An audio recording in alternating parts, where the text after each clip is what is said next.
सहना भवतु सहनौ भुनक्तु सह वीर्यं करवावहै तेजस्विनावधीतमस्तु मा विद्विषावहै।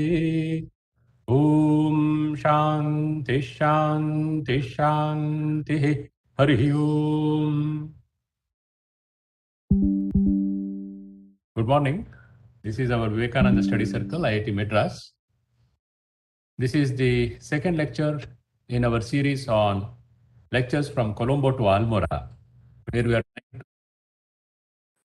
reflect, primarily to know what did Swami Vivekananda speak, what did he tell during the series of lectures that he delivered when he returned to India in 1897 after his famous lecture at the Chicago Parliament of Religions and spreading Vedanta across America and London. What were his ideas for India? What was his call to the nation? So each lecture, we are just seeing the gist of that. This is the 125th anniversary of these lectures. He delivered them in 1897, and this is the 125th anniversary of those lectures. Last week we had the first lecture where we reflected on the lecture he gave at Colombo. Today we will see the second lecture, recorded one, because there were other small talks he gave which were not noted down. Remember, this is 125 years ago, there was no tape recorder. Fortunately for us, he had his disciple Goodwin, J.J. Goodwin, who was one of the best stenographers of this time, and he recorded most of the talks. This second one is titled, in this complete works of Swami Vivekananda, it is titled as Vedantism. Swamiji went to Jaffna in Sri Lanka. This was in the last week of January, maybe around 24th or so, he reached there. The Hindus in Jaffna gave him a grand reception. They say around 15,000 people had gathered, which was a big number for those days.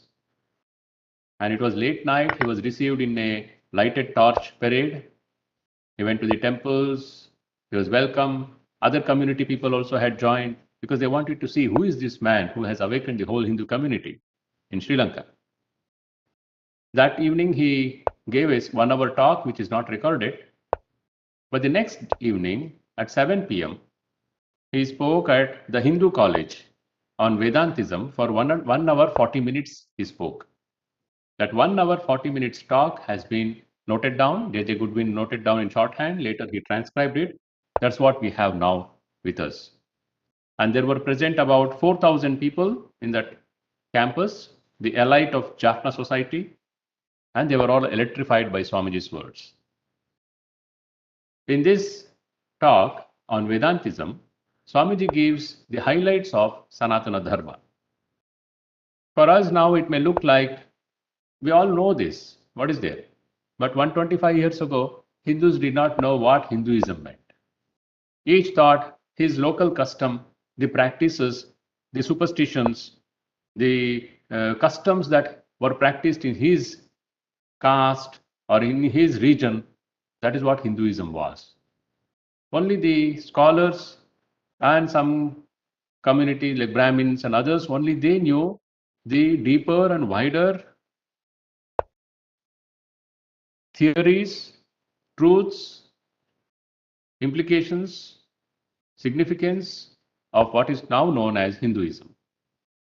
So Swamiji broadcast the eternal principles across India. And it was on Swamiji's initiative that the scriptures were translated into vernacular languages and published by the Ramakrishna Math and Ramakrishna Mission. Before that, it was available only in Sanskrit, and those who did not know Sanskrit could not read it. The English, when they came to India, they translated some of these texts into English. But before that, it was not brought out in vernacular language. Swamiji said, that is a sin. That is a mistake we have done. He insisted that we should bring out these eternal truths of Sanatana Dharma in the vernacular language. And even before that was started by the Ramakrishna Mission, because when he came, there was no Ramakrishna Mission. It was only Vivekananda. In the same year, in 1897, May 1st, he started the Ramakrishna Mission. So we are also celebrating the 125th anniversary of Ramakrishna Mission as a whole. And one of the tasks he gave the Ramakrishna Mission was to translate these scriptures, broadcast the truths in common people's language. And before doing that, he went around in his lectures, revealing these common truths, showing it to the Hindus, what exactly is Sanatana Dharma. This is the one such first lecture which he delivered in Jivatma. So he says, I will present before you the salient points of our religion in as simple language as I can. That's what Swami Vivekananda always did. Eternal truths, the deepest philosophy in as simple a language as possible. He said that is the ideal which I received from my Guru Sri Ramakrishna. The deepest truths in the simplest language. I will share with you a PPT. This will make it easier to know the flow of ideas.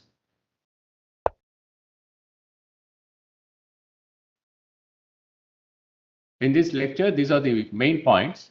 First, he defines Hinduism.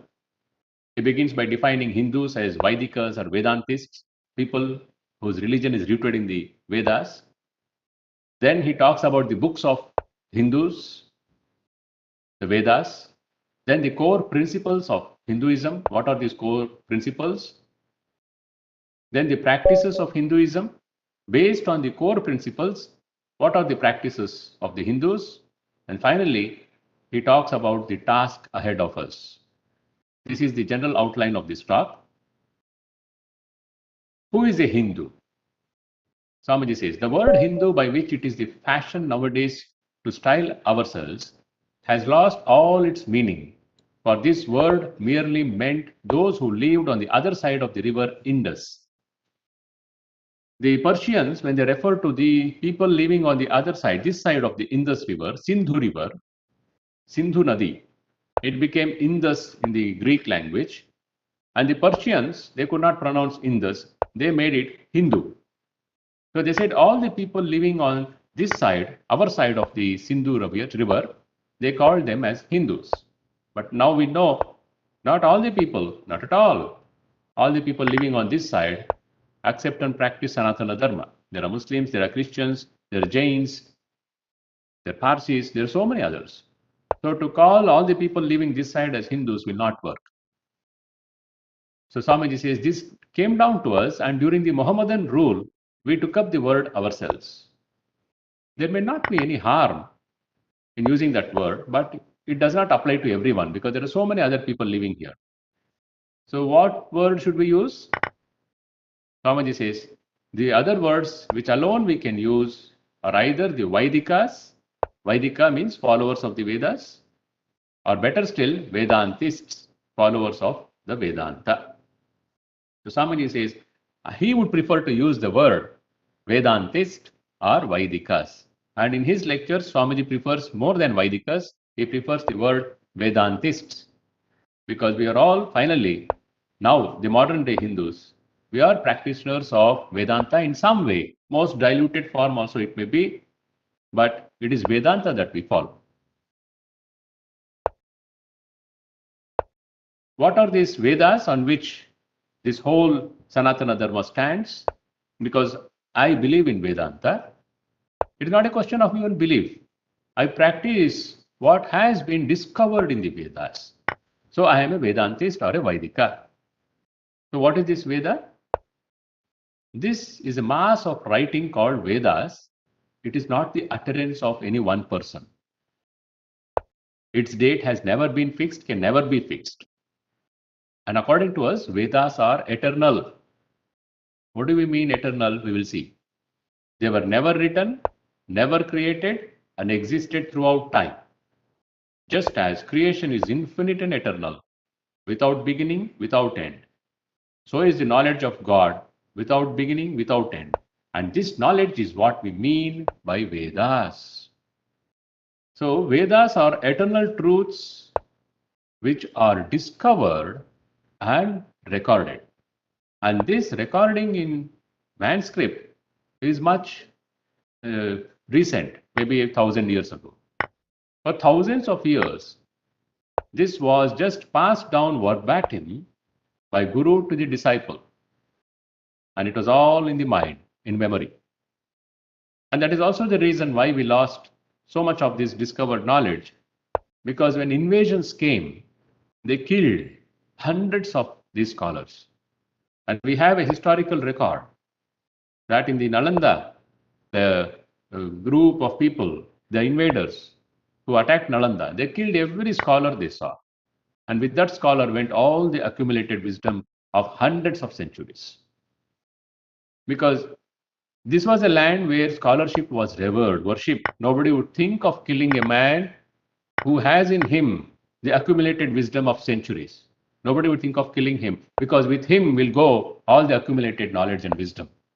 But when the invaders came, they came with this fanatic idea. Only they knew the truth, and every other person who thought of creation, who thought of God in any other way, was fit only to be killed. Much later, this started coming down into the text form, and that's how what we have is left with us. So Vedas is a mass of discoveries. We'll see that. What do we mean? What do they discover? It is not like a scientist discovering, putting 1 + 1 together and making out something two. This is a perception of eternal truths. We'll understand that. Now, these truths which were discovered by the Rishis, they are divided into two portions, the Karma Kanda and Jnana Kanda. There are principally two sections in that. Don't take them as volume 1 and volume 2. It is not divided like that, volume 1, volume 2. It is all mixed up. It is all mixed up together. But those who are masters of Vedas, they can clearly see there are two kinds of knowledge reached here. One is the ceremonial, other is the spiritual aspect. The ceremonial part is called Karma Kanda, work portion. What does this work portion mean? This is where many people get confused. So karma will not lead to realization of God. That is only Karma Kanda. Karma, the word, has so many meanings to it. Here, karma does not mean simply action. The main ideas here is the duties of the man, duties of a student, duties of a householder, of a sannyasi, and the duties on different stations of life. They're all laid down, and it is all linked with some ceremonial ritual practices. It's not simply the work you do, it has to have a ritualistic dimension to it. That is Karma Kanda. You desire to have a son, do such and such a homa. You desire to win a battle, do such and such a yaga. You desire this, do this. So you will be able to manifest that. There is a science in this. It is not simply a blind faith, oh, something I do, then God may give me something. It is not like that. It is the deepest science.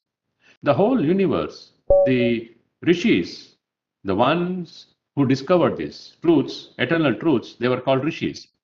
They found out that the universe is one consciousness manifesting as this universe which is nothing but energy. That consciousness is called Brahman. And this energy we call Shakti. The whole universe is nothing but Shakti, energy. And where did this energy come from? It didn't come from anywhere. It is a manifestation of consciousness called Brahman in our terminology. Brahman manifesting is what we call Shakti.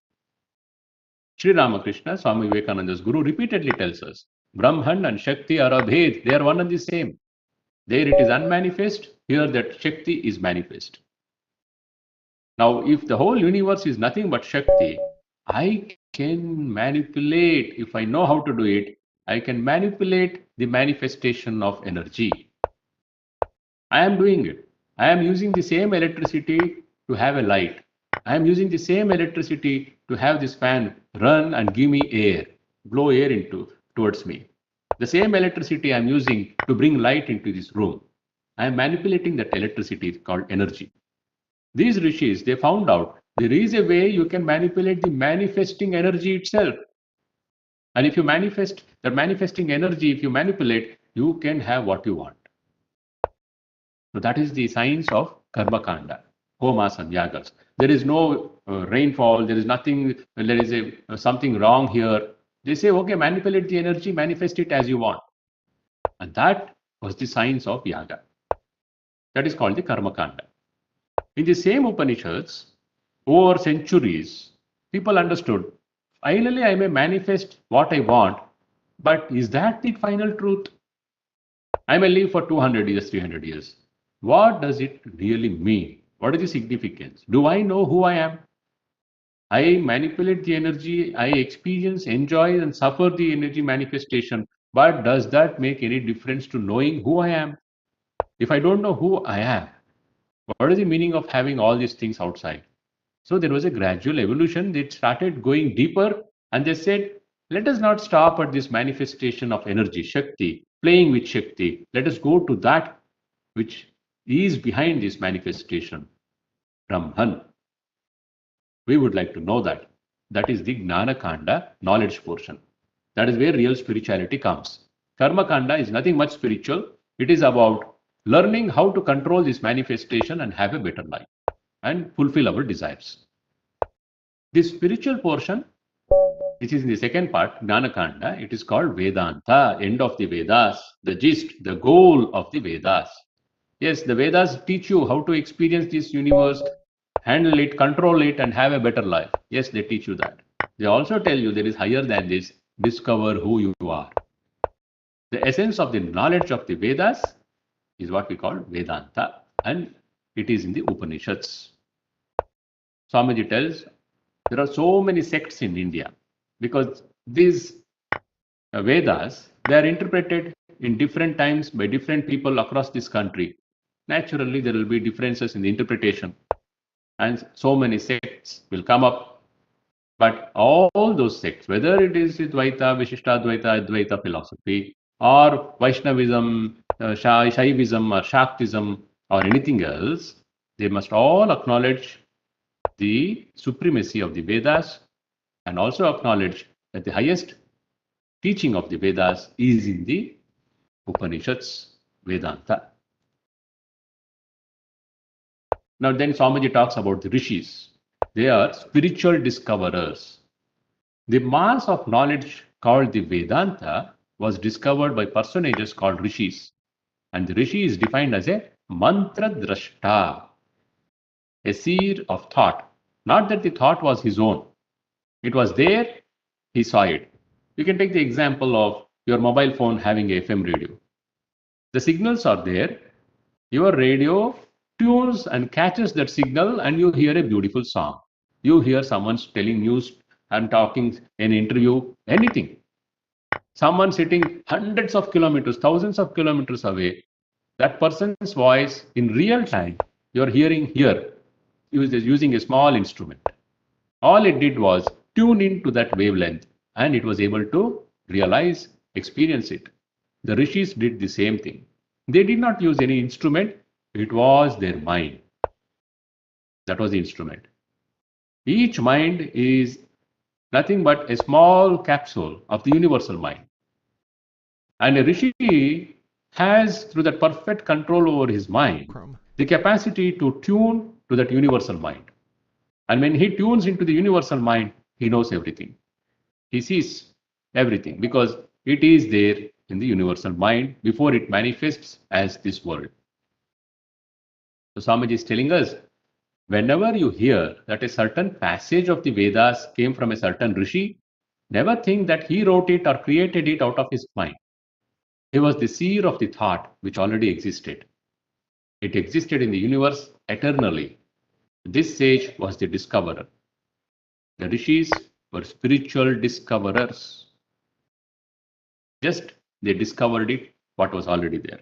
So this means there is infinite discovery still pending. Because that universal mind, that universe, that consciousness is infinite. So the manifestations will be infinite. Every time new and infinite manifestations. So nobody can claim what I have discovered is the final. I know everything about creation. I know everything about God. That would be foolishness. So it is a continuous discovery. That means Rishis will come. Rishis are leaving and Rishis will come. Whom we call Rishis, other people call as prophets or avatars. And we say there are so many prophets who will come. Swami Vivekananda says, what do you mean one or two prophets? He says, prophets will walk in the streets of cities. There will be an evolution of consciousness, and there will be individuals who will have this power to discover the truths. Not everyone will discover it in the same way, the same truth. It depends on their capacity, the purity of the mind. And not everyone will be able to interpret it in the same way. Some will misinterpret also, but they will discover something. But this is the point. Those who are able to see these eternal truths, they were called Rishis. And the ideas of these Upanishads, Swamiji says, they have sunk into our race so deeply. And if you study the symbology of the crudest religion of the Hindus, you will be astonished to find something figurative expressions of the Upanishads. Thousands of years, the highest truths come down to the common man. And by the time it comes to the common man, we mean a mind which is not so sharp, with mind which is not so intellectually capable of understanding the deep truths. That will always, if it is a little crude, it would like to have a cruder expression of those truths. So it starts giving a symbolical representation to those truths. So Swamiji says, thus the various symbols now used by us all come from the Vedanta. Because in the Vedanta, they are used as figures, and these ideas spread among the nation and permeated it throughout until they become part of everyday life as symbols. You go to an Orthodox Hindu's house, you'll find so many emblems and symbols. If you go into the deeper and deeper layers of those symbols, finally you come to these Upanishadic truths, the Vedanta, the eternal truths. After these Vedas, there is another set of books. Vedas are the first primary books of the Sanatana Dharma, Hinduism. The second set of books are called Smritis. The first one, Vedas, are called Shruti, that which is heard. That which is heard means that which is discovered by the Rishi, which is taught to his disciples. Smriti is the second level. These are scriptures that convert the eternal principles of Vedanta into contemporary customs. So there are two sets of sacred books in Sanatana Dharma. Shruti, which is called Vedanta, and Smriti. Smriti is converting these eternal principles discovered by the Rishis into practices for the present society, not for eternity, mind you. There is a difference. There are religions which say they also have eternal truths and some practices. They say these practices are for eternity. But Sanatana Dharma says practices have to be redefined for every age. So these smritis, we have any number of smritis. The most well-known for people, though they would not have read even single page, is Manusmriti. You ask people who have a lot of anger against Hinduism, one smriti they refer to is Manusmriti. Ask them how many pages you have read, they will not even have read a single page. But they will abuse Manusmriti because someone told something about it. Be that as it may, every age had its own smriti. Yajnavalkya smriti, Parashara smriti, Agastya smriti. And the Constitution of India is the modern smriti. Only it is not being written by Rishis anymore. The smritis have been written by particular sages. And in that sense, they are same as scriptures of other religions. There we have similarity with other religions because it is written by someone. He has thought it out and he has written it. He has interpreted what he thinks is good. They regulate manners and customs of the nation. That's why you find in some religions, customs are very, very strictly practiced and they forget the principles. The principle is love everyone because God has created everyone. They forget that principle because someone is dressing differently, someone is eating differently. So there are two kinds of books, Smritis, which talk about practices for the present age, and Vedanta or Shruti, which comprises the principles, eternal principles. They are, how are these eternal? Where is it? It is in man, it is in creation. It is the essence of creation. That's why it is eternal. And in modern times, the Smritis must change, but the principles will. This is the challenge of the modern times. Keep the principles which are eternal, interpret it anew for the modern age. That Sanatana Dharma allows us to do. It allows you to reinterpret the eternal principles suitable for your modern age. And that is a continuous process. And if it is not allowed, then that religion becomes a chain. You have to think like this. You have to dress like this. You have to behave like this because it was told 1,000 years ago, 2,000 years ago. You have to do exactly as it is told, or you'll go to hell and be roasted for eternity. Sanatana Dharma says no. Only eternal principles are for eternity. Practices, interpretations have to be done by every generation for themselves. Every generation does not mean 10, 20 years. Usually we see in the history of this land, for every 500 years or so, someone comes who says, let us have a new interpretation suitable for these modern times. Then there are these books called Puranas and Tantras. They illustrate the eternal principles to the common people. Puranas are written in the language of the people. There are 18 Mahapuranas, 18 Upapuranas, and you will find a lot of drama in it. And it is not for scholars, but for common people. And they have a lot of variety in that. Creation, Sarga, Upasarga, how it was created, how it will be dissolved, how many Manus are there, and the lineage of the kings, especially the solar and the lunar dynasties, Surya Vamsha, Chandra Vamsha, the history, that is the history of the land, cosmology, that is creation, how it happened. All these are discovered in the Puranas. Tantras are also similar to the Puranas in some respect, but they have more of this karma kanda, the sacrificial ideas of the Vedas, the karma kanda section that is practiced in the Tantras. It is about manipulating and controlling energy. Now, for thousands of years, our race, the race of the Sanatana Dharma, it has invested the greatest part of its energies to the thought of philosophy and spirituality. No other land in this earth has invested that much time as India has done, Bharat has done. For thousands of years, yes, we had trade, we had kings fighting each other and all that, but the main theme was discussing spirituality, philosophy, practicing it, agreeing, disagreeing, having debates. So naturally, when the best mind in the land puts all its efforts to this philosophy and spirituality, there will be many sects coming up. And that's how we have in India so many sects.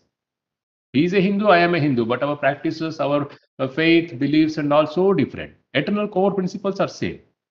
But it so happened, down the centuries, we forgot the common principles. And that was one of the big challenges and the objectives of Swami Vivekananda to bring back the focus on the common basis of Sanatana Dharma. So Swamiji says, there are so many sects, I cannot go into detailed analysis of each sect. I shall take up the common grounds, the essential principles of all these sects which every Hindu must believe. So he wanted to unify these Hindus who are broken. Even today they are divided in the name of caste, and more it is done by politics. So Swamiji said, don't be divided because you are both practicing the same things. So his whole effort in his life was to arrive at this common ground. How will you arrive at the common ground? By identifying and holding up the essential principles. If you are a Hindu, this is the essential principle you believe in and you practice. Your practice may be different, but the principle is the same. In that is the ground for unification. So now he talks about the core principles of Hinduism, which is the common basis for anyone who says he is a Hindu. First one, who created this world? That is the question. The Sanatana Dharma answers, the world was not created on a specific day. It is not as if God came one day and created the world. God is eternally creating, is never at rest.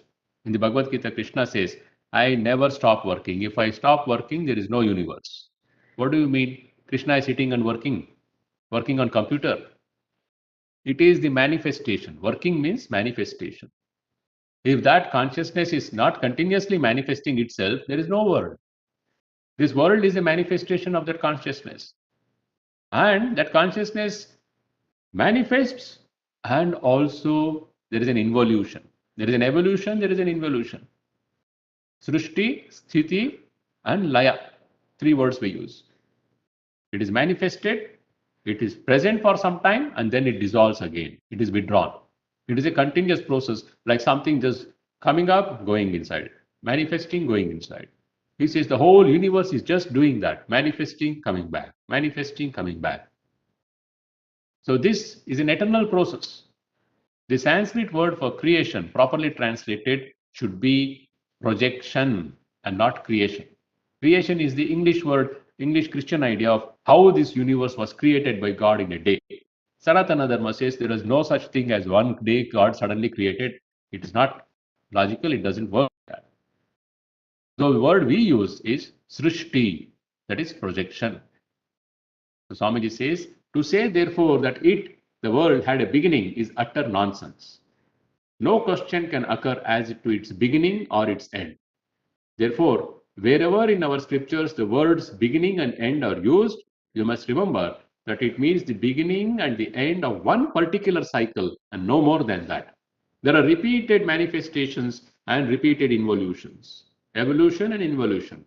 So when our scriptures talk about this world this began and then it ended, it only means one cycle of manifesting and then dissolution. That cycle began and that cycle ended. That's all it is. And when we talk about the world, we are not talking only about the earth. There are so many dimensions in this creation. Now, who is this Brahman, this consciousness? What makes this creation? God.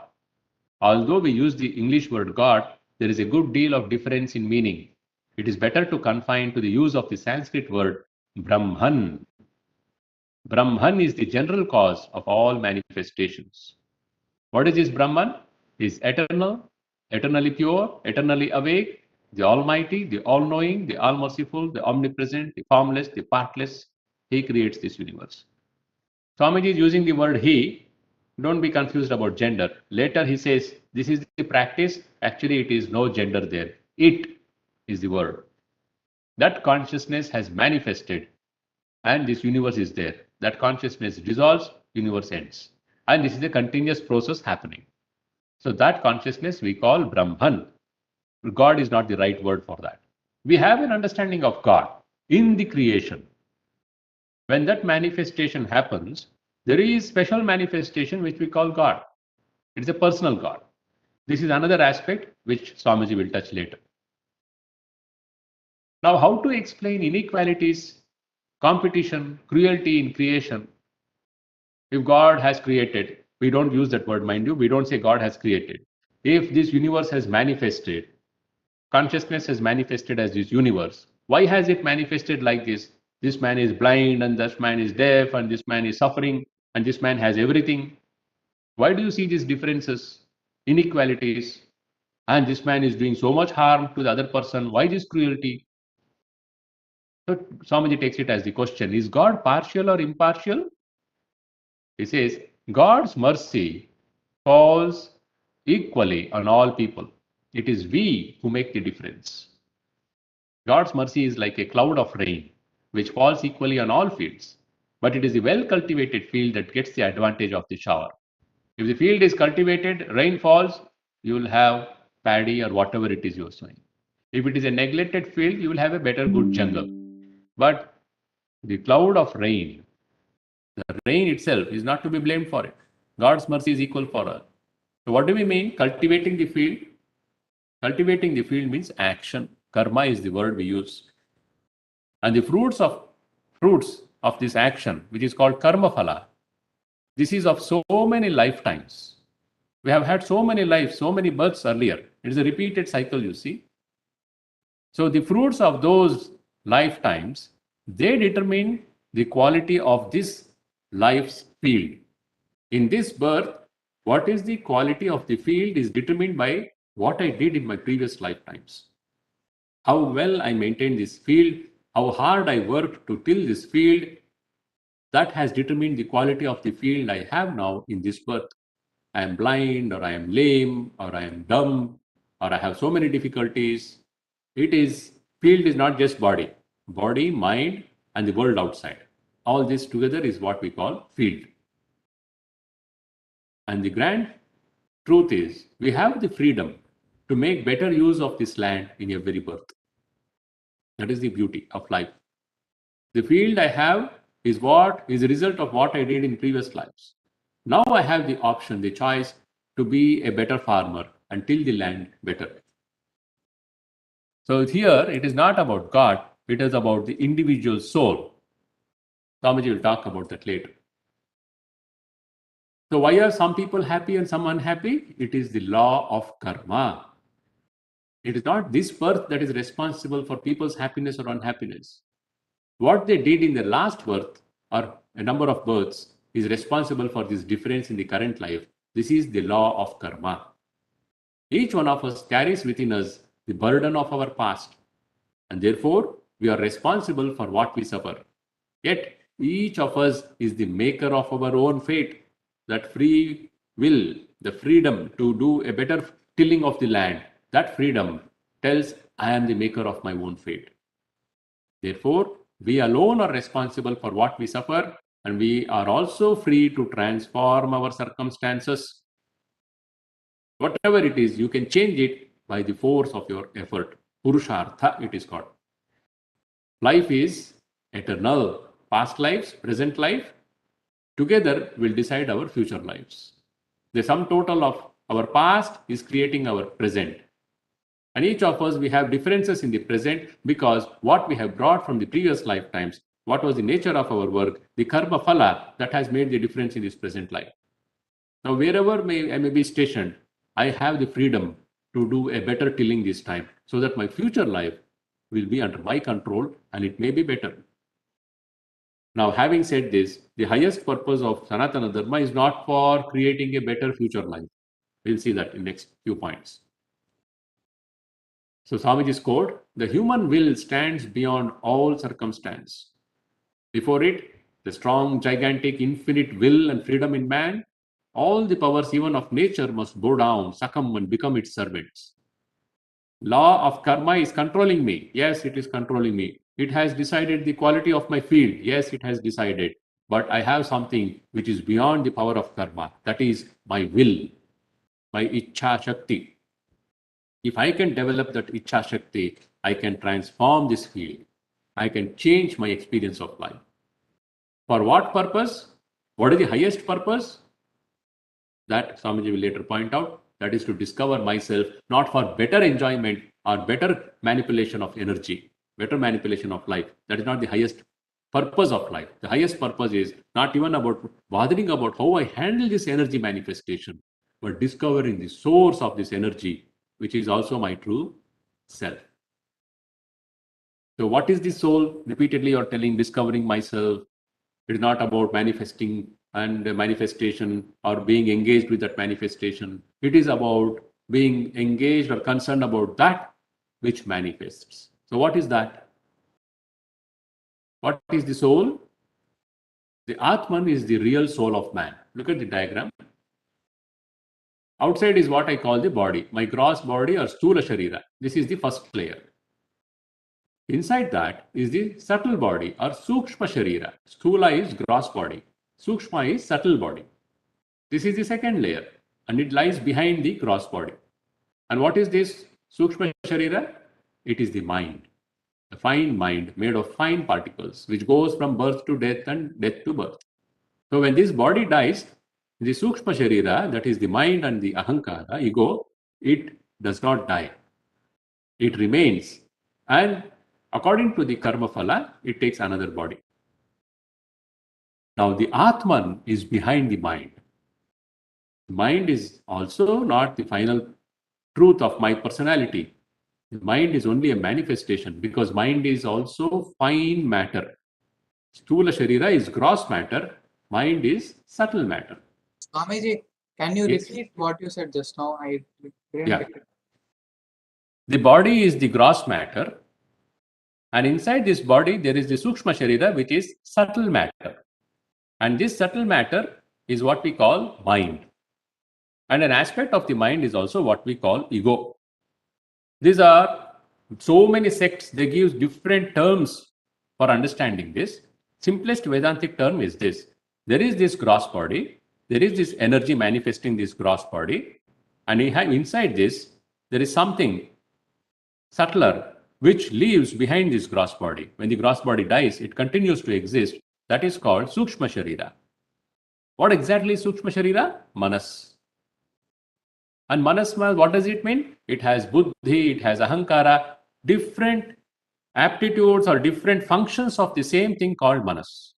It is imagining, it is deciding, and it also has a sense of I. So again, there is a demarcation done in Taittiriya Upanishad. It says this I is called as Vijnanamaya Kosha. Taittiriya Upanishad speaks of this body as having 5 dimensions.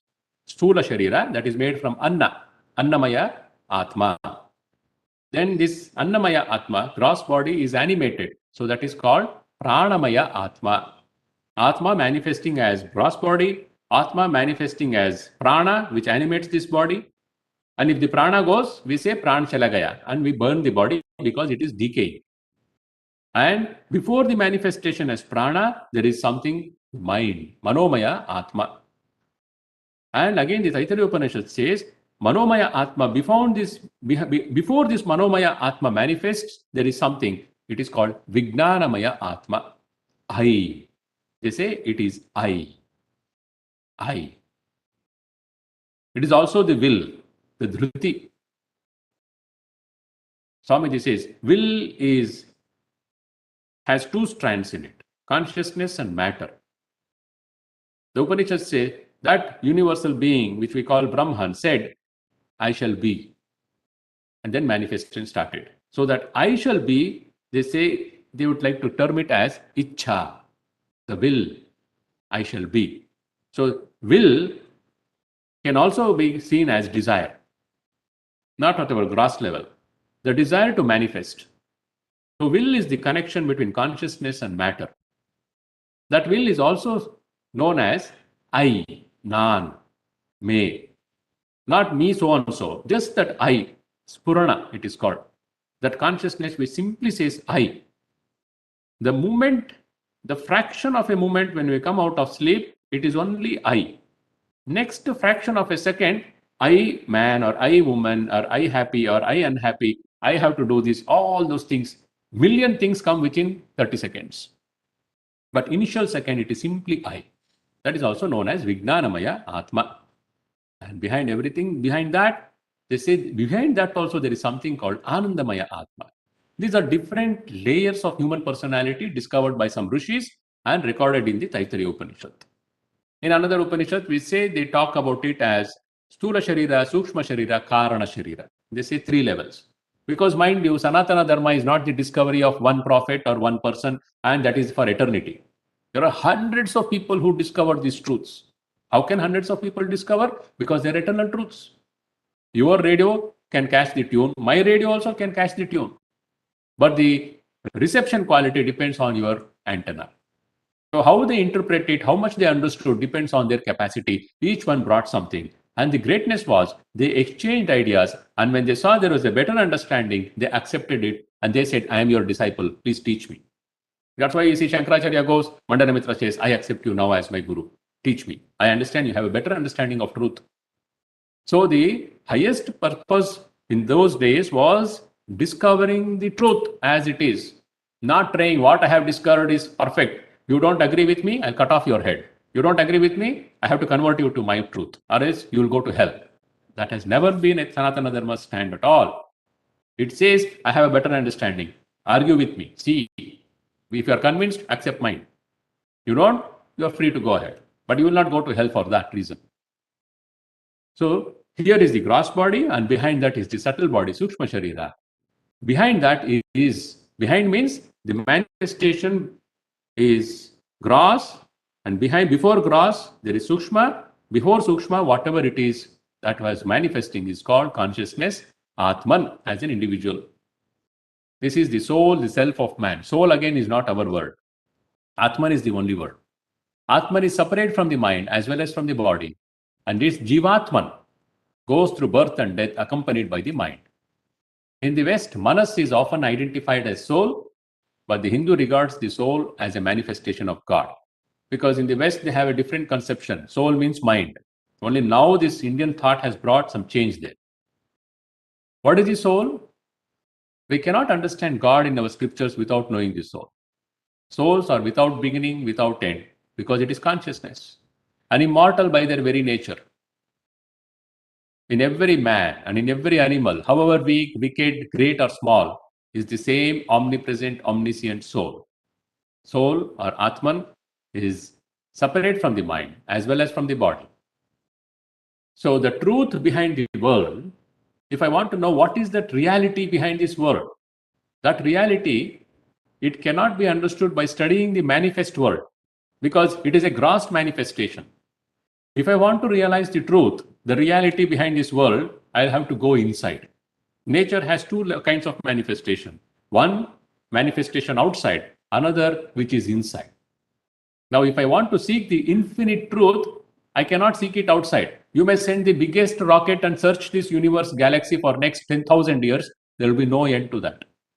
You cannot grow. It is infinite space outside. You will never know that. The Upanishadic Rishis discovered, if you want to know the reality, go inside, not outside. It is only when you turn inside, you will realize the reality, because that is the closest you are to reality. That consciousness is you, and you are looking for that infinity outside in space, in manifestation. You will not find it in manifestation.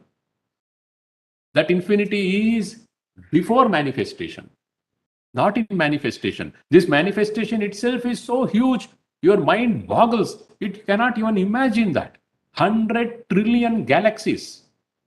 Even Milky Way we are not understanding. Just now we found out there is a black hole in our Milky Way, which we didn't know all these years, and we thought we were so great. And suddenly we say, oh, we didn't know there was a black hole in Milky Way.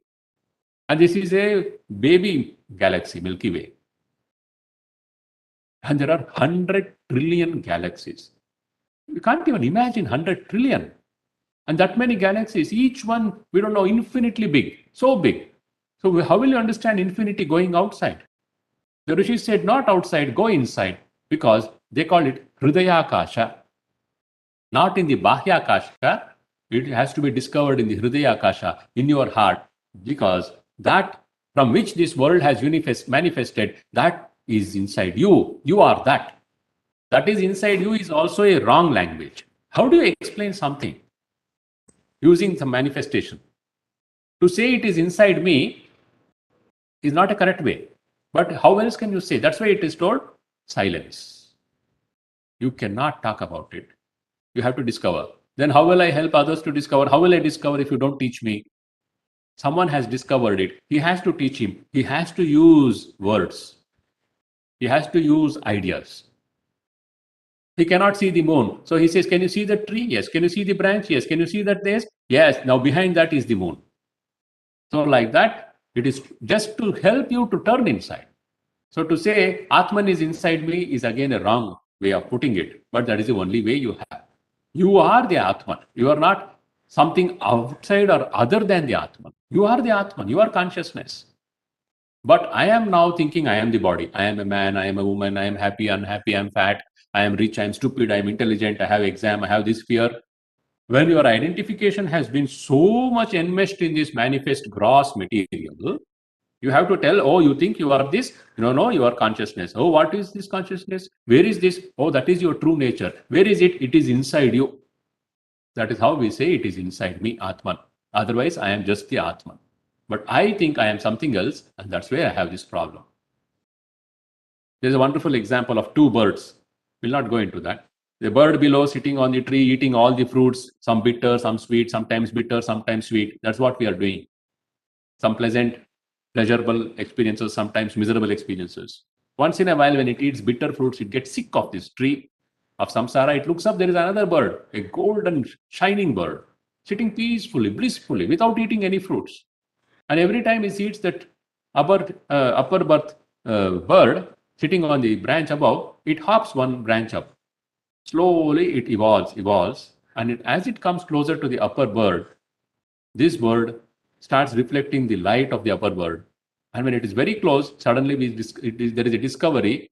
Suddenly it is seen there is only one bird. The lower bird was never there. These are very deep thoughts expressed in crude forms. Though the expression themselves are sublime, still, it is still crude because it is using ideas and words.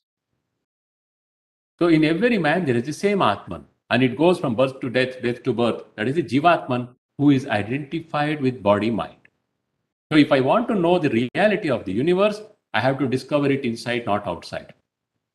And when I discover the reality of who I am, I know who is God, because that's what I am. So what is the goal of the human soul? The goal of the soul or Atman is neither to go higher and higher heavens nor to go to lower and lower hells. According to Hindu scriptures, even in the highest heavens, you are a slave. Whichever state you climb to, you are still bound by the conditions around you. Therefore, the goal of human life is to be free of internal and external nature. That is what we call Mukti Freedom. You will see in the diagram here, Earth. I am in the Earth now, this sphere called Earth. We call this Karma Bhumi because you work. And through that work, the fruits of those works will either take you to higher heavens or lower hells, or it can also lead you to discover the truth of who you are. Kamya karma. I desire something. I do work like that. So higher and higher heavens I can go, more and more happiness I may have. Or I may go into hell also. But these are also temporary states. You will not stay in heaven for eternity or in hell for eternity. Impossible. That comes with the idea that there is a day when creation was done and there is a day when creation ends. So you will be in eternity, some other place you have to be if it is going to end. Sanatana Dharma says it is not like that. You go to the other dimensions and you come back again. Swamiji says nature must fall at your feet and you must trample on it and be free and glorious by going beyond. No more is there life. Therefore, no more is there death. No more enjoyment. Therefore, no more misery. It is bliss unspeakable, indestructible, beyond everything. This can be understood only when I realize I am not this body, I am not this mind. As long as I think I am this body and mind, I like to have enjoyment. The very thought that I will be no enjoyment is confusing, and I say I don't want that idea at all. But that which is not manifested, that is my true nature. What we call happiness and good here are but particles of that eternal bliss, and this eternal bliss is our goal. Sanatana Dharma says it is not about going to some heaven. Who wants to go to heaven? I have never heard a Hindu say he would like to go to heaven. No Hindu says he wants to go to heaven and be with Indra, watching dance or enjoying life. Every Hindu says, I would like to be either in Kailasa, or in Vaikunta, or in Goloka, or in Divine Mother's land, with God. I would like to be with God, not with these angels playing around. That is not my sense of going to heaven.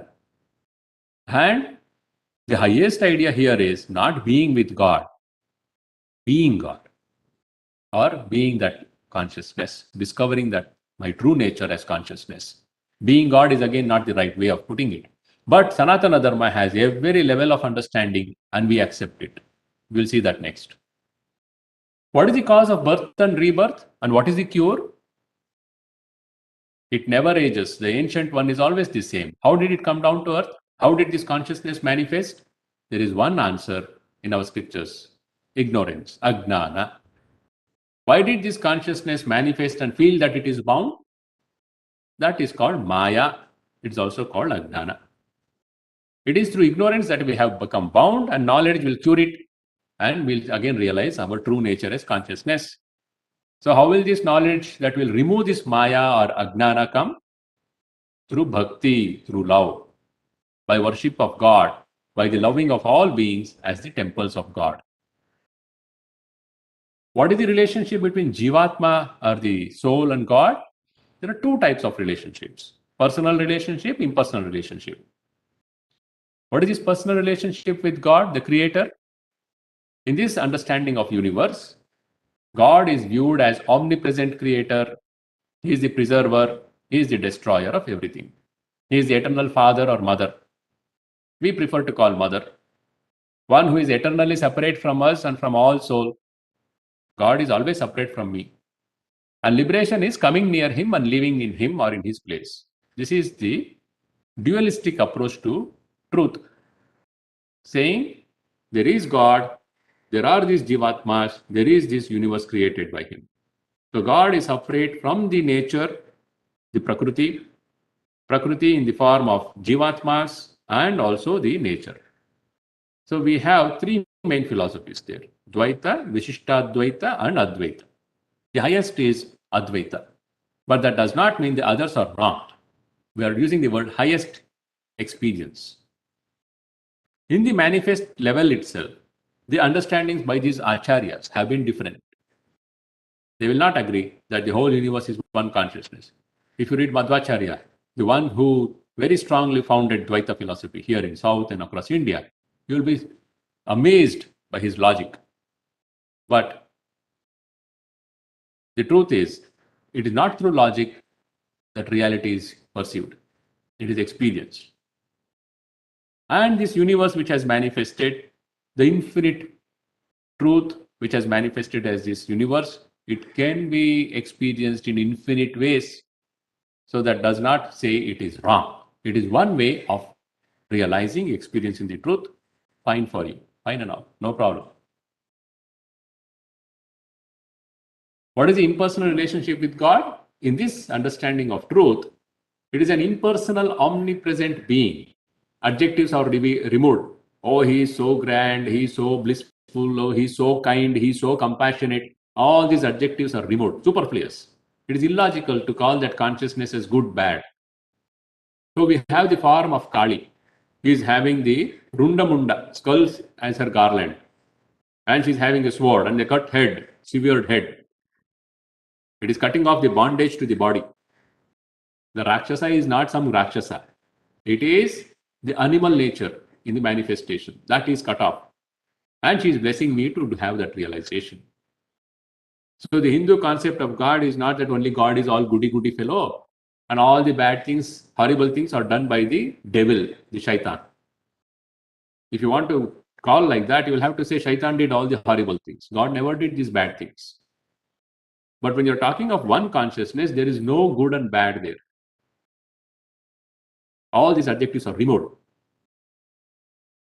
So it is not a knowing being. The supreme truth is not a knowing being because knowledge only belongs to the human mind. This consciousness is not a thinking being. That is a process. There is a degradation. It is a manifestation. Let us not use the degradation. It is a manifested level thinking. Reasoning is also that. And it brings weakness. Either you do right thinking or wrong reasoning. And he is not even a creating being because creation means bondage. And it is not someone who works because when you work to fulfill some want or desires. What is that then? It is pure consciousness. That is what we are. So the word used is not he or she, it is impersonal I. This is the Advaitic conception of God, which we call Brahman. Everyone is a manifestation of this impersonal consciousness. And realization consists of knowing that we are it, realizing our unity with this impersonality. And human misery is not knowing this oneness. Aham Brahmasmi is the word. We have discussed this in earlier classes, the ocean, the wave, and the bubbles. We have discussed more than once the ocean, the wave, and the bubbles. Aham Brahmasmi, the bubble discovers its oneness with the wave and the ocean. Brahma is Brahman. I am that consciousness. The ocean is my true nature. When the bubble discovers that, it says Aham Brahmasmi. The Guru tells him first, Tattvamasi, you are that consciousness. And the bubble goes inside and it discovers I am the wave, and then it finally discovers, it doesn't stop there, it goes deeper, it discovers I am the ocean. Sri Ramakrishna gives a wonderful this thing for that. He says a woodcutter was cutting wood and the brahmachari came there and told, go deeper, go inside. So he went inside and he found sandalwood trees. He didn't stop. He made a lot of money. He said, no, he told me to go inside. He went inside, found a silver mine, made a lot of money. Then he said, oh, he told me to go inside. So he went deeper inside the forest, crossed the river. There he found golden mine. He became super rich. Then he, after some time, thought, the brahmachari didn't tell me to golden mine. He said, go inside. He went inside and he found a mountain of diamonds and gems. So in this spiritual journey also, there are people who stop at the sandalwood mine, sandalwood trees. There are people who stop at the silver mine. And there are people who stop at the golden mine and say, we have discovered the truth. This is what it is. If you don't agree, we break your head. And there are people who go inside, discover the gems, the diamonds, and they discover It is everyone's property. It is inside everyone. So it is a mind of strength. There are no superstitions in Advaita. And it is the best source of ethics. Love thy neighbor as thyself. Why should I love? And should I love only one who is belonging to my community? Only one who believes God as I believe? Only one who worships God as I worship? Only one who worships God with the name I call him? Is he only my brother? Advaita Vedanta says the whole universe is one manifestation. The whole manifestation is your brother. So it is only in this Advaita Vedanta that the material world and the spirituality, religion, so-called what we call religion, is harmonized, reconciled. Next, Swamiji comes to the practice and application of Hinduism. Hinduism supports unity in diversity. There are various sects and they coexist. We saw so many sects because every Rishi has interpreted these eternal truths according to his capacity. And they are not wrong. Why? Infinite truth can be interpreted in infinite ways. Swamiji says if you are going towards the sun and continuously taking photographs, as you go closer to the sun, the photographs change. The picture you see in the photograph is different. You are just 5 kilometers away from the sun. Your picture shows different. And you've taken a photograph from the earth, it is a different picture, but it is the same sun. Same sun. That doesn't mean it is wrong. So there are infinite ways of understanding this truth. That's why Swamiji says, I wish each man had his own religion. Why do you fight and say that my religion, my prophet discovered something, that is the only truth? And you say there will be world peace if all follow and accept my interpretation? World peace will come when you allow each one to discover the truth for himself, and it will be his and it will be unique for him. But there are common bases. And once you discover the truth, you cannot harm. You can only love others. And you cannot lie. You cannot be dishonest. You lie, you kill, you hate in the name of loving your sense of God, and you call that spirituality? Sanatana Dharma doesn't agree with that. It supports unity in diversity. The theory of the Ishta comes there. There are various forms of worshipping God. It is also recognized that different forms require different methods of worship. These are all true. And each person's unique path is called in Sanskrit, my Ishta. Each one recognizes that your way is good for you, but not for me. My way is good for me, not for you. Thus, each person selects and worships the Ishta most appropriate to that person. I worship Shiva. You worship Brahma. He worships Ganesha. He worships Vishnu. She worships Kali. They're all different manifestations of the highest truth called Brahman. Brahman manifesting. In the purest form, we call them gods. Worship in any form you want.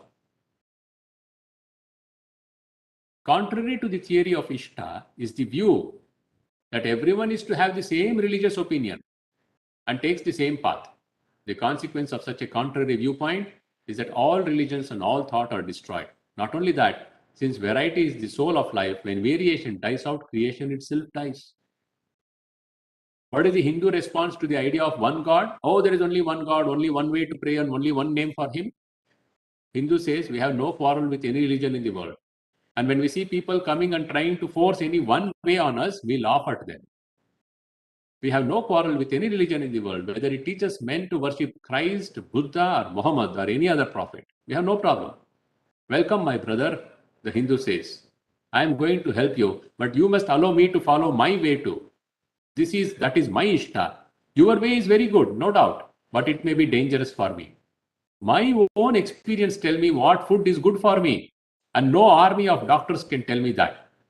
So I know from my own experience what path is the best for me. You follow your path, you will also reach. You are going to come to the central station from that road, you will reach there. Don't tell me that is the only road to reach central station. I'll come through this road. And he will come through that road. Who are you to tell yours is the only path to go to the central station? How foolish. Then you have this problem, caste. Caste is the biggest pain. That's what Hinduism has given, Sanatana Dharma has given. Swamiji doesn't go deeper in the topic here. Somewhere else he does that. Here he didn't have much time. So he says, Though our castes and our other institutions are apparently linked to our religion, they are not so. Caste system has nothing to do with the eternal truths. It is a social system. That is not the essence of Sanatana Dharma.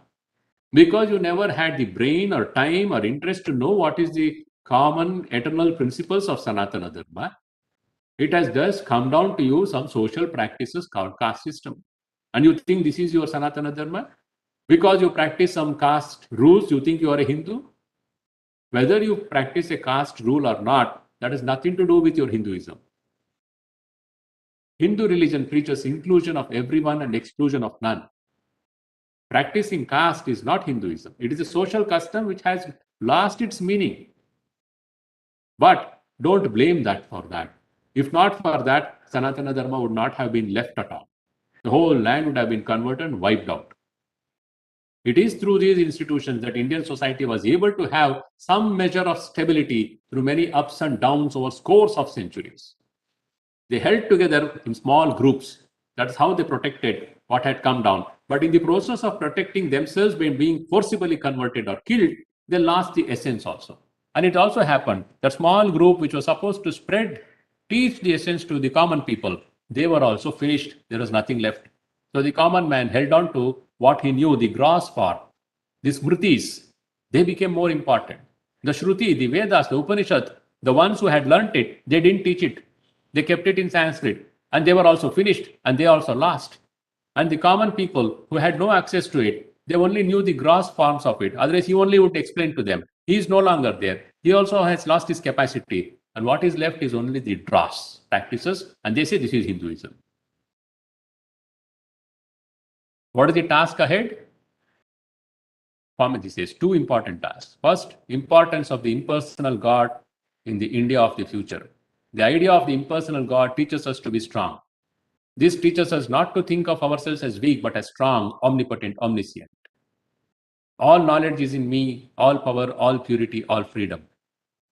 Why cannot I express this knowledge? Because I do not believe in it. Let me believe in it, it must and will come out. This is what the idea of the impersonal teaches. And it is the idea of impersonal God which allows for a rational system of ethics. Why it would be good to love other beings as ourselves? The reason is there is this idea of the impersonal God. When you learn that the whole world is one, there is a solidarity of life. In hurting anyone, I am hurting myself. That's the reason why I have to be ethical. The idea of the impersonal God will be the key to reconciling science and religion. If you hold on to your understanding of God is sitting in heaven, he created in one day, and with the 12th rib he created someone and all, science will just throw you out. Then you will get down to all crooked beings. It is when you go to this level of Advaita, the idea of the soul is the life-giving thought, the most wonderful, the great thought that is going to revolutionize the world and reconcile the world of the material world with religion. Hence, we should teach our future generations the glory of the soul. So Swamiji says, teach this. If you want to teach spirituality, teach them, tell them about consciousness, because science is also now teaching the same thing. Make your children strong from their very childhood. Teach them not weakness, not forms. Don't teach them superstitions, but make them strong. Let them stand on their feet, bold, all conquering, all suffering. Let them learn of the glory of the soul, the Atman. That you get alone in the Vedanta, there alone. It is only in Vedanta where you are taught, repeatedly your attention is brought to this, you are that consciousness, you are Atman. It doesn't tell you, be frightened, you are a sinner, you will go to hell, if you don't believe in God, you will be doing this, you are a papi. Vedanta says, you are consciousness, discover that. Your strength does not come because you believe someone. Your strength does not go away because you don't believe in something. Strength is your true nature, you have to discover that. To tell that you will be weak and you will be lost if you don't believe in something, that is the greatest sin. Swamiji says it is a standing libel against humanity to call him a sinner. It is a degraded manifestation. It is a wrong manifestation. Wrong manifestation in the sense, I have not discovered my truth. The truth is I am one with the whole universe. Love thy neighbor as thyself because I and you are one.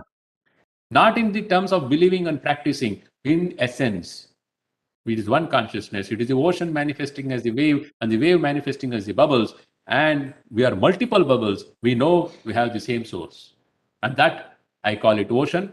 Sri Ramakrishna gives the example. There is one pond, someone comes from this ghat and he calls it water. Another comes from that ghat, those steps, and calls it pani. Here is another man who comes and calls it water. Another fellow comes and calls it aqua.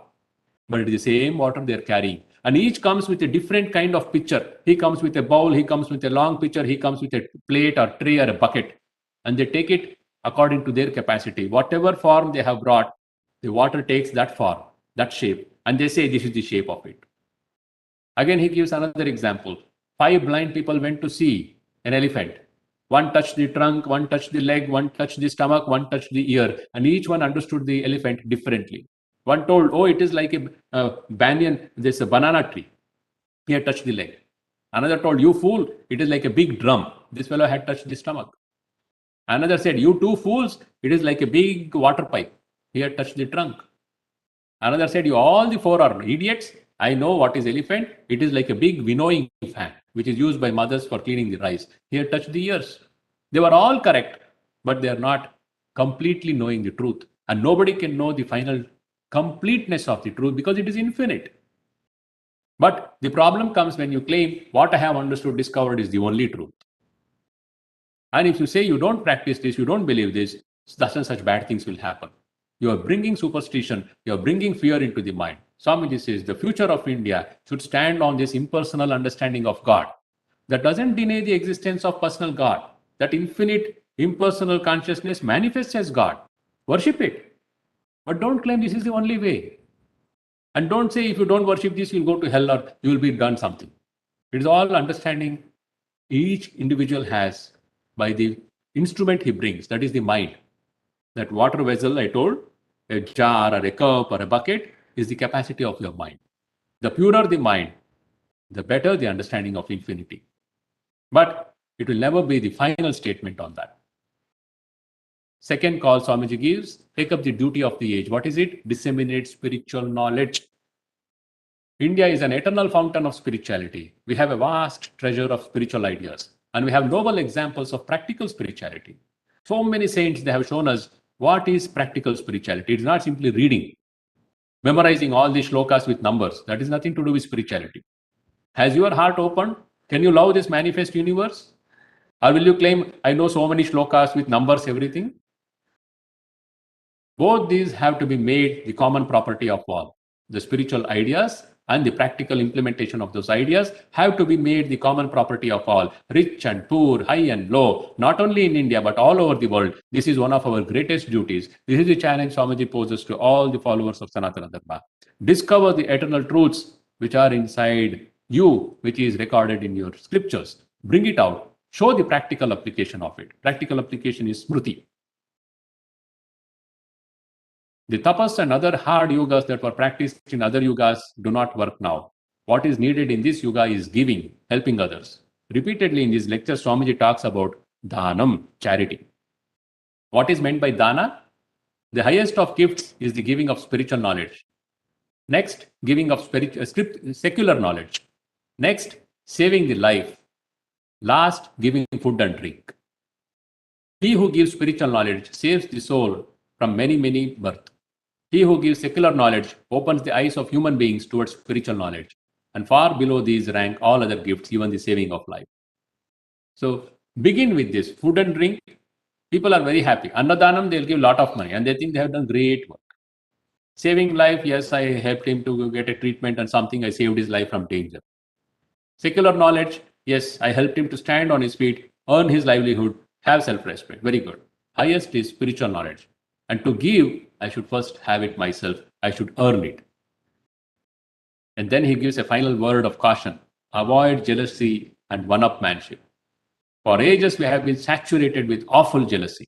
We are always getting jealous of each other. Why has this man a little precedence, not I? Even in the worship of God, we want precedence. To such a state of slavery have we come. This is to be avoided. If there is any crying sin in India at this time, it is this slavery. How do you overcome slavery? He says, first learn to obey. The command will come by itself. Always first learn to be a servant and then you will be fit to be a master. Avoid this jealousy and you will do great works that have yet to be done. This is a very deep thought. It requires a long time to understand this. Why first you should learn to obey. And then you will have the power to command. People don't want to obey, they want to command. There is a story. A man went to a monastery and he said, please accept me as a disciple. Then he was told, oh, you want to be a disciple? You'll have to get up early in the morning. You'll have to cut firewood. You'll have to bring water from the river. You'll have to heat the water for the guru's bathing. And then you will have to cook. You will have to clean the hall. You have to clean his bedsheet and wash his clothes. And then you have to attend class. You have to listen carefully. You have to take down notes. You have to reproduce and tell him what you have learned. Again, evening, you have to do some seva for him. It went on like this. This man was stunned. Then he asked, okay, what does the guru do? Oh, guru will sit and give you all this and he will relax. Then this fellow tells, okay, then I'll be a guru myself. Please teach me how to be a guru. We all want to do that. First, you have to learn how to obey. Because learning to obey means you overcome the vagaries of your mind and the buddhi becomes pure. There are people who come and say, we also understand, we also know. I am a PhD, double postgraduate. I also understand. That double postgraduate has not a fig of usefulness in that. You may have 10 postgraduates and postdoctorals. That doesn't mean your buddhi has purity. When we are talking about spirituality, it is about purity of buddhi that matters. Not how much knowledge you have stored about this manifest world. It is the purity of the buddhi. And that will not come until the vasanas are erased or burnt out. Until then, the so-called intelligent man, his buddhi is involuted samskaras. Involuted samskara means the impressions, vasanas of so many lifetimes, they manifest as buddhi. So that buddhi is not pure. It will always take him out to enjoy the world. And he will use the intelligence of a crow.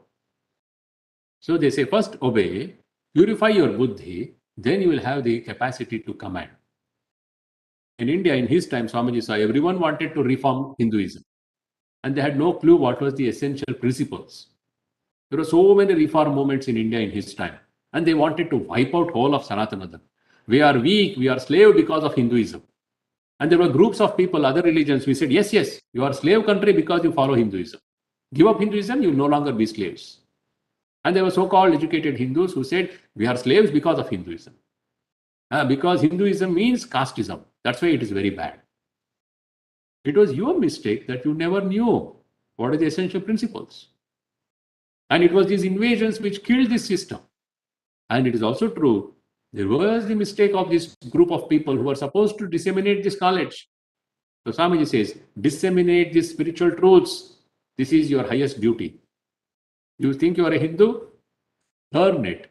If you have not realized it, at least learn, understand, and then disseminate that spiritual truth. And what is the highest spiritual truth you can disseminate? Don't give again that cock and bull stories of which makes him superstitious. Give him this Advaitic knowledge. The truth is inside you. Strength is inside you. Knowledge is inside you. Believe in that. If you do that, Swamiji says, a fisherman will be a better fisherman. A lawyer will be a better lawyer. A student will be a better student. The same truth is inside everyone. Give that knowledge. Make it your own experience. That is the highest duty you have as a Hindu. So it was a very powerful talk Swamiji gave at Jaffna. Other lectures are there. We will see them. Other Swamis and other speakers will be discussing each lecture. So I conclude with this. If you have any question related to this, please ask me.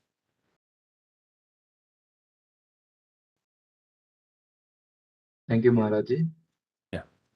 Our viewers can unmute themselves and ask directly, or they can also write in the chat section. I will be reading it out.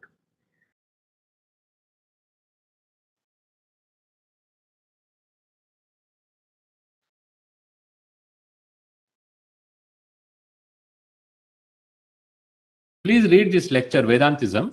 I have given you the gist of it.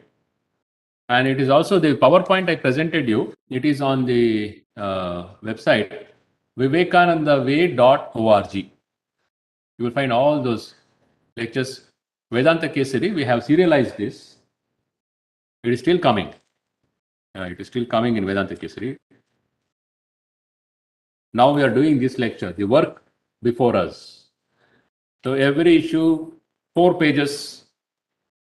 It is presenting the gist, the essence of these lectures from Colombo to Almora. Last 20 3 or 24 issues we are doing. Already some 48 issues over on Swamiji's ideas for India and the youth. And we have put that in this vivekanandaway.org. You can download from there. But please read the text itself. Sir, Yeah. Swamiji, you said that just reading is not enough. We have to practice it. What should we practice, Swamiji? You find out in your own sampradaya, whichever sampradaya you belong to, there will be some spiritual practices. All the practices aim one thing, purification of mind. And love is the center of that, whatever the practice may be. Practice that. As the mind becomes pure, you will realize the truth. Okay. Sir, Swamiji, your Ramakrishna mission belongs to which sampradaya? We are both Vedic and Tantric. And we accept all sampradayas. Vedic and Tantric. There are four Yeah. sampradayas, no? Kumara sampradaya, Sri sampradaya. Yeah. Sampradaya, basically they're true traditions here, strong. Vaidika Sampradaya, and then there is this Tantric element because it is originated in Bengal. We have a little element of Tantra in our worship, not in practice. We don't practice Tantra in any way. We never practice Tantra. It is Vedanta. Ramakrishna Math, Ramakrishna Mission is established in Vedanta, the Upanishadic understanding of truth. We are Advaitins.